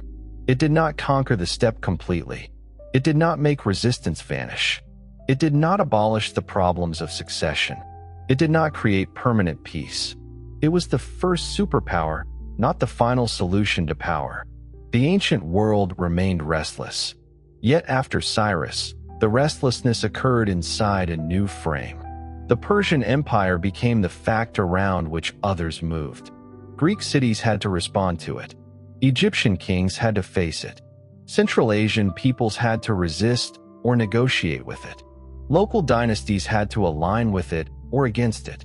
Even revolt took its meaning from the imperial structure it opposed. To build such a frame in one lifetime is extraordinary. It is even more extraordinary because Cyrus began from relative obscurity. The Persians were not supposed to dominate Babylon. They were not supposed to humble Lydia. They were not supposed to inherit Media. Their rise must have seemed astonishing to those who first witnessed it. People living through rapid imperial change often feel the world has become unstable. Old certainties vanish. New names appear on documents. Old kings are replaced. Messengers arrive with seals no one knew a generation earlier. The map changes faster than memory can adapt. Cyrus was the agent of that acceleration, but he also calmed what he disrupted. This dual movement is the rhythm of his life: swift conquest, stabilizing policy; military rupture, cultural continuity; Persian expansion, local preservation. The two movements belong together. Without conquest, no empire. Without preservation, no durable empire. His story therefore has a natural dramatic shape for a quiet history. It begins with a small kingdom in a large world. It rises through rebellion. It expands through brilliant campaigns. It deepens at Babylon, where military history becomes religious and cultural history. It widens through administration. It darkens at the frontier. It quiets at Pasargadae. It continues after death through the empire and through memory. The emotional center is not only victory. It is the question of what victory is for. Cyrus seems to have answered. Victory is for building an order large enough to include the defeated. This answer is not pure. It still serves the victor. But it is better than victory for destruction alone. Consider the opposite. A king defeats Media and slaughters its nobility. He takes Lydia and burns Sardis beyond repair. He enters Babylon and insults Marduk. He keeps exiles displaced to weaken them. He replaces every local official with a Persian who knows nothing. He taxes heavily without restoring sacred life. He rules by terror, and every province waits for rebellion. Such a king might win battles. He would not easily build what Cyrus built. The difference lies in imagination. Cyrus could imagine the defeated as future subjects. That sounds simple, but it required seeing beyond the intoxication of victory. It required understanding that the moment after surrender is more important than the moment before it. It required a ruler to ask not only, "How do I break them?" but "How do I make them live under me?"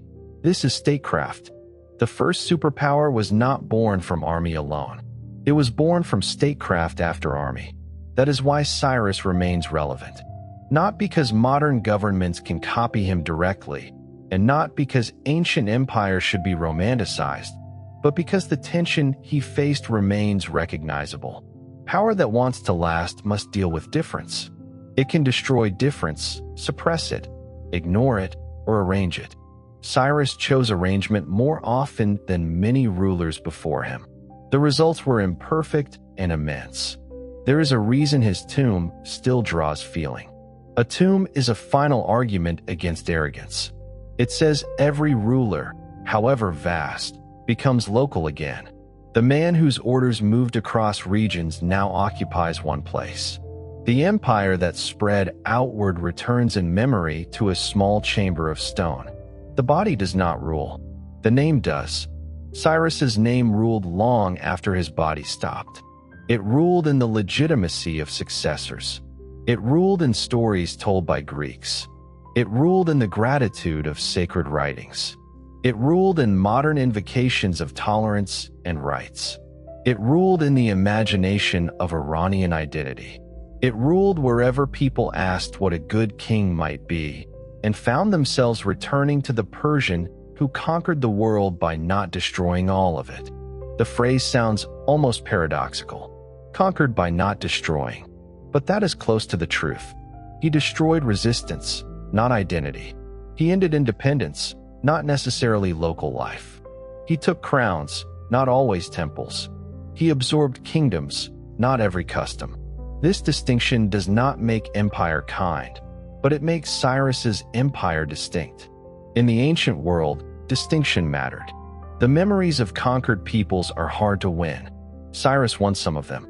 That is perhaps his greatest monument, greater even than Pasargadae. Stone can survive by chance. Favorable memory from the defeated must be earned by action powerful enough to overcome resentment. Not all remembered him fondly. No empire is loved by everyone, but enough did that the pattern cannot be dismissed. Cyrus became the rare conqueror whose name could be spoken with gratitude beyond his own people. That is why his story should end not with one nation, but with many scenes. A Persian noble remembering the day his people ceased being subjects and became rulers. A Median officer choosing to serve the new king. A Lydian court watching Croesus fall and live. A Babylonian priest seeing Marduk honored again. A Judean family preparing for the road back toward Jerusalem. A messenger riding across dry land with the king's seal. A horseman looking toward the steppe where the empire's edge grows uncertain. A worker cutting stone at Pasargadae. A later traveler standing before the tomb, reading or imagining the words about the little earth. Each scene holds a different Cyrus. Together, they make him great. The memory of Cyrus also asks us to think about greatness itself. Ancient greatness was often measured in cities taken, enemies defeated, and lands subdued. In that sense, Cyrus easily qualifies. But his more lasting greatness lies in the fact that the lands he took did not immediately fly apart. They became part of something larger. His name became connected not only with fear, but with foundation. That difference separates him from many conquerors whose victories were loud and brief. A raider can terrify. A founder must organize. Cyrus organized at the level of civilizations. He did not personally create every administrative practice that later defined Persia. Darius and other successors developed much of the mature system. But Cyrus gathered the pieces that made such development possible. He assembled the territory, the legitimacy, the prestige, and the habit of accommodation that later Persian rule expanded. Without him, the architecture of Achaemenid power would have had no ground. This is why the story of Cyrus has a different emotional color from the stories of some later Persian kings. Xerxes is often remembered through the Greek lens of invasion, bridges over the Hellespont, the burning of Athens, and the battles of Thermopylae and Salamis. Darius is remembered as organizer, inscriber, administrator, and challenger of Greece. Cyrus stands earlier, before the great Greek conflict hardened the image of Persia into enemy. He belongs to the moment of founding, when Persia still appears as astonishing, flexible, and creative. There is a freshness to his rise. He is not yet the ruler of a gigantic inherited machine. He is building the machine while moving. He does not stand at the end of a long imperial tradition. He creates the tradition others will inherit. That makes his life feel energetic even across the distance of centuries. His world is full of turning points. Astyages betrayed, Sardis surprised, Babylon opened, exiles released, frontiers crossed. The speed of it remains breathtaking. Within the space of one human adult life, the Persians move from regional importance to imperial supremacy. People born before his rise might die in a world where Persia rules the great centers they once thought permanent. That is the kind of transformation usually associated with earthquakes, migrations, or centuries of change. Cyrus made it happen as policy and campaign. What did it feel like to live through that? A Babylonian child born under Nabonidus might grow up under Persian rule and learn that the new king was chosen by Marduk. A Lydian merchant who once paid taxes under Croesus might adjust to Persian authority and discover that the roads still carried trade. A Judean family might tell children that the Persian king allowed return. A Median noble might explain to his heirs that the old supremacy had passed to kin from the south. A Persian boy might hear elders speak of the days when his people were not yet masters of the world. The empire changed not only borders, but memory within families.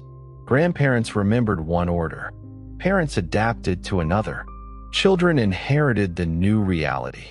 This is how political transformation becomes ordinary. A conquest that feels impossible in one generation becomes the background of life in the next.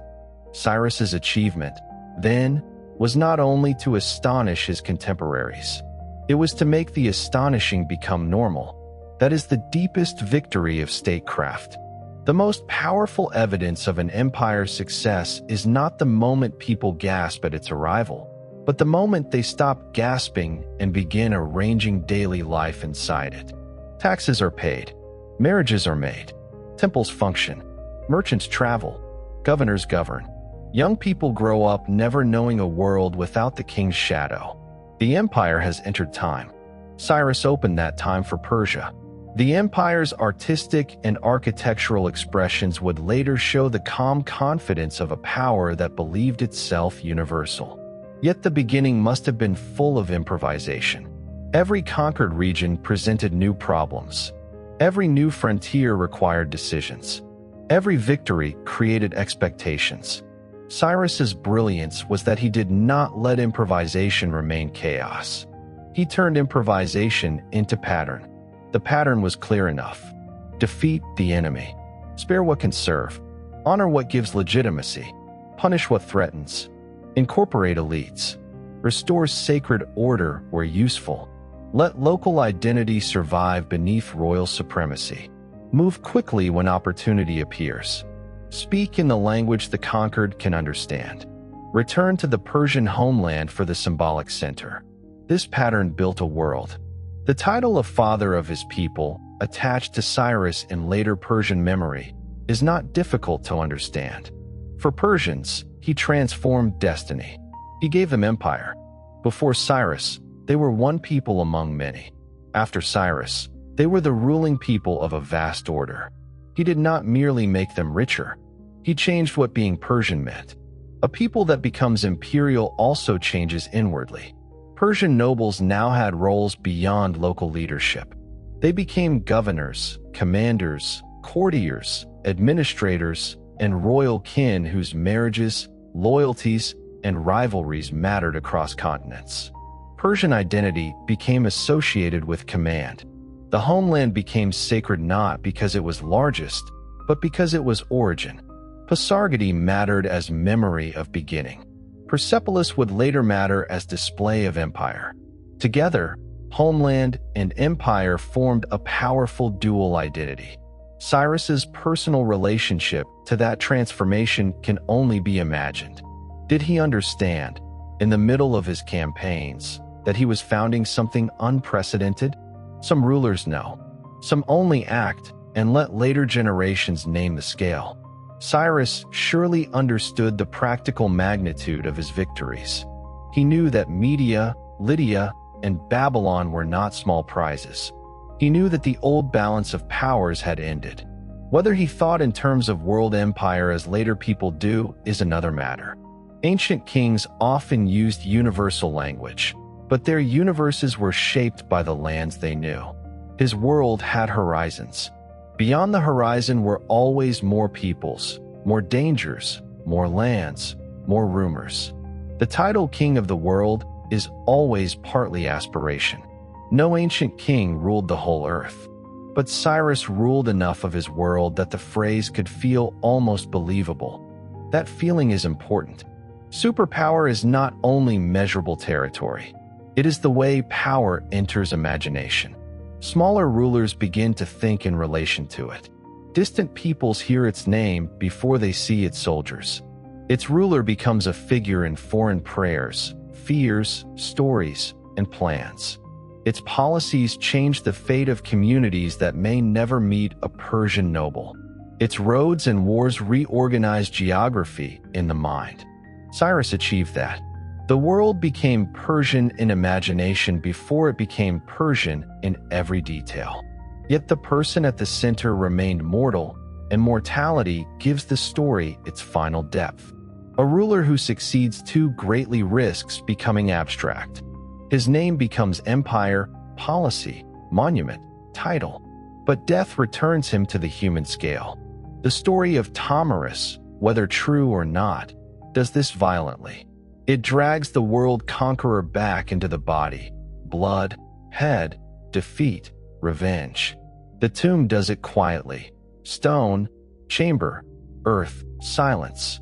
Together, they prevent Cyrus from becoming only an idea. He was a body that rode, aged, ate, slept, planned, feared, desired, and finally died. He may have stood under cold stars on campaign. He may have felt the exhaustion of dust and distance. He may have listened to advisors he did not fully trust. He may have measured the faces of defeated kings. He may have wondered whether Babylon would truly open. He may have loved the Persian homeland more than all the cities he conquered. He may have believed the gods favored him, or he may have believed above all in timing, courage, and judgment. We cannot know him from inside, but we can know the shape of what he did. The shape is enormous. A small kingdom becomes an empire. A vassal becomes overlord. A highland ruler takes the cities of plains and rivers. Ancient powers become provinces. Exiles go home. Temples reopen. Local elites survive under new command. A tomb in a Persian plain becomes one of the most emotionally charged monuments of antiquity. A clay cylinder buried in Babylon becomes a modern symbol debated across museums, nations, and institutions.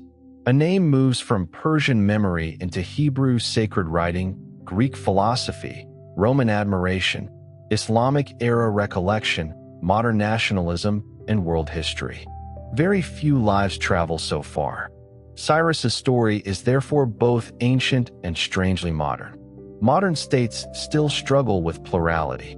Modern powers still claim to bring order. Modern conquerors and nation builders still learn, or fail to learn, that military victory cannot by itself produce legitimacy. Modern people still argue about whether tolerance born from policy can be morally meaningful. Modern identities still return to founders when they need dignity, pride, or explanation. Cyrus remains useful because he is not simple. If he were only cruel, there would be little to study beyond conquest. If he were only benevolent, he would be false. He is powerful because he stands between a conqueror who restored, an emperor who accommodated, a warrior whose greatest fame rests partly on mercy, a founder whose empire was built by force and stabilized by respect for difference. That complexity is the truth of many important things. The world he built did not last forever. No empire does. Alexander came. Capitals fell. Royal houses ended. Languages changed. Religions changed. The old roads broke or were remade. The satraps disappeared. The Achaemenid court became memory. Pasargadae emptied into ruin. Babylon declined. Sardis passed through other hands. The great names survived while daily lives vanished beyond recovery. But the disappearance of empire does not erase its effect. The Achaemenid model shaped later imperial forms. It influenced how rulers imagined multi-ethnic power. It shaped Jewish restoration. It entered Greek political thought. It formed part of Iranian civilizational memory. It gave later ages an example of rule through accommodation. The empire died, but its pattern remained available. This is what history often does with greatness. It takes the living system away and leaves the pattern. The pattern of Cyrus can still be seen wherever power understands that local dignity matters. It can be seen wherever rulers discover that people are easier to govern when they do not feel spiritually erased. It can be seen wherever empire turns conquered elites into partners instead of corpses. It can be seen wherever restoration becomes more useful than revenge. It can also be seen wherever that wisdom is used for domination. This is the moral tension at the center. Respect can be genuine and strategic at the same time. A policy can help people and help the ruler. Liberation can occur inside empire. Tolerance can be sincere in effect, even if political in motive. Human history rarely offers clean motives. It offers actions and consequences. Cyrus's consequences were immense. For the Persians, he gave empire. For Babylonians, he brought a new king who preserved their sacred order. For Judeans, he opened return. For Greeks, he became both admired founder and ancestor of the power they would later resist. For later rulers, he became an example. For modern memory, he became a symbol large enough to be praised, used, questioned, and reinterpreted. Now the story returns one last time to Pasargadae. Imagine the plain in evening light. The sun lowers behind the mountains. The stone of the tomb warms, then cools. The steps cast shadows. The chamber is small. Birds move over the open land. A traveler approaches slowly, perhaps after seeing larger ruins elsewhere, perhaps expecting the tomb of a world conqueror to dominate the horizon. Instead, the structure stands with calm restraint, as if greatness has chosen not to explain itself too loudly. There is no army there now. No Median defector, no Lydian prisoner, no Babylonian priest, no Judean elder, no Persian noble with a report from the frontier. There is only stone, air, distance, and the mind trying to fit one life into one place. That is difficult. How can one tomb hold Ecbatana, Sardis, Babylon, Jerusalem, Pasargadae, the Oxus, the royal roads, the cylinder, the gardens, the exiles, the defeated kings, the spared temples, the armies, the tribute, the legends, the later admiration, the accusations, the uncertainty, the scale? It cannot. A tomb holds the body. The story holds the rest. Cyrus the Great built the first superpower not by discovering a new weapon or inventing empire from nothing, but by understanding the old world better than his rivals did. He saw that many peoples could be bound beneath one crown if the crown did not demand that every people forget itself. He saw that legitimacy could be borrowed from local gods, local customs, local elites, and older institutions. He saw that mercy after victory could be stronger than slaughter after victory. He saw that the hardest part of conquest begins when the battle ends. This is why his name survived. The world remembers many men who burned cities. It remembers fewer who knew when not to burn them. The Persians remembered him as founder. The Jews remembered him as liberator. The Babylonians could remember him as restorer. The Greeks could imagine him as model king. Later ages remembered him as the ruler who seemed to understand, earlier than most, that power over difference requires more than fear. He was not a saint. He was a king. He was not modern. He was ancient. He was not innocent. He was great. The little earth at Pasargadae covers him. The larger earth still carries the consequences. Somewhere under later history are the roads his empire made meaningful, the cities his armies entered, the temples his policies restored, and the memories his name set in motion. The empire is gone, but the question he lived inside remains. How can one power rule many worlds without destroying the worlds it rules? Cyrus did not answer perfectly, but he answered powerfully enough that the answer echoed for centuries. In the quiet of the tomb, that echo is almost the only sound left. There is one more layer in the story, and it is the layer of ordinary people living inside the enormous change. A shepherd in Persis might not understand the full meaning of Cyrus's victories, but he would know that the name of his people had risen. A young Persian noble might suddenly imagine a future far beyond the mountains of home. Cyrus and Lydia, command in Babylon, marriage into a great family, attendance at court, land granted by the king.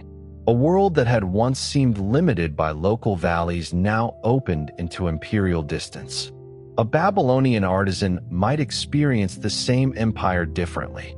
He might care less about Persian destiny than about whether the temple received offerings, whether orders continued, whether work remained, whether the new rulers paid, demanded, or interfered.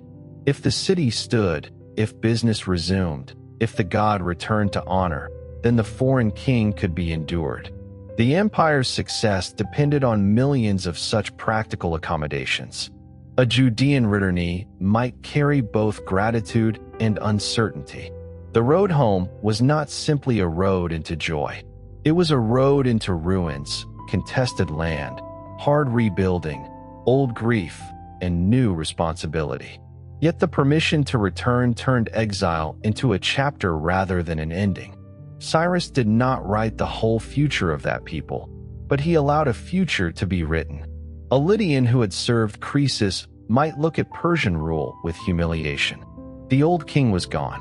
Sardis had fallen.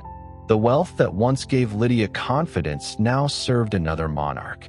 Yet if life continued, if local status could be preserved, if the new order offered place and protection, grief might turn into adaptation. Empires survive when yesterday's defeated people find tomorrow's role. This is the deep human mechanism of Cyrus's achievement. He did not need every subject to love him. He needed enough of them to believe that life under him could continue. Continuation is a powerful thing. People will endure a great deal if they can keep their families, gods, work, memories, and hopes. Cyrus's method did not remove domination, but it often allowed continuation. That is why his conquests became something more durable than raids. One can compare him to fire and water. Fire clears quickly, but leaves ash. Water enters channels, fills spaces, takes the shape of what contains it, and slowly changes the land. Cyrus had fire when he needed it. His armies could burn through resistance. But his empire survived because he also understood water, flow into existing forms, use the old channels, let life run again under a new direction. This is why his story has a strangely calm power despite its violence. It is not only the story of battles. It is the story of aftermath handled with intelligence. It is the story of a conqueror who knew that people remember how they are treated after defeat. The instant of surrender is brief, but the memory of mercy or humiliation can last for generations. Cyrus chose, often enough, the kind of memory that made rule easier. This does not mean every part of the empire was grateful. It does not mean no village suffered, no tax burden hurt, no soldier abused power, no governor became harsh, no subject dreamed of independence. Large empires always contain injustice because distance protects the powerful and hides the weak.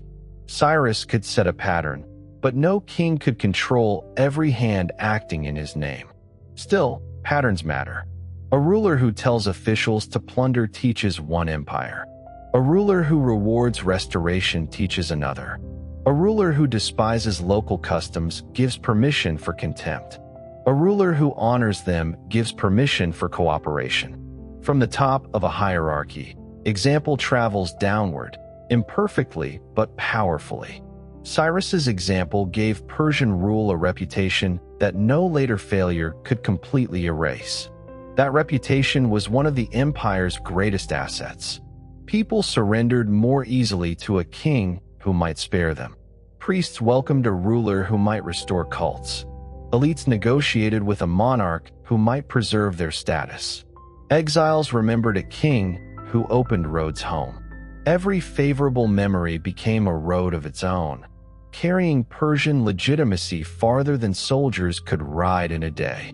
In the end, Cyrus built with three materials: force, respect, and time. Force won the opening. Respect made the opening livable. Time turned the new arrangement into history. That combination made him rare. Many rulers possess force. Fewer understand respect.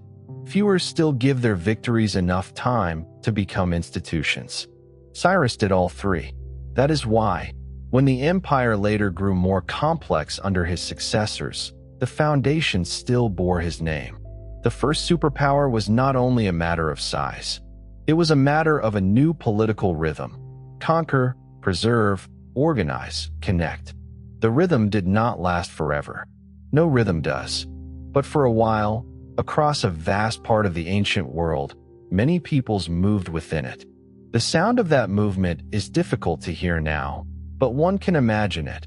Hooves on a road, reeds scratching clay, temple doors opening, tribute counted, gates guarded, caravans creaking, children learning that the king of Persia is the highest name in politics, old people remembering when that was not yet true. This was the world Cyrus made. In the quiet of the tomb, that echo is almost the only sound left. Sleep well. Good night.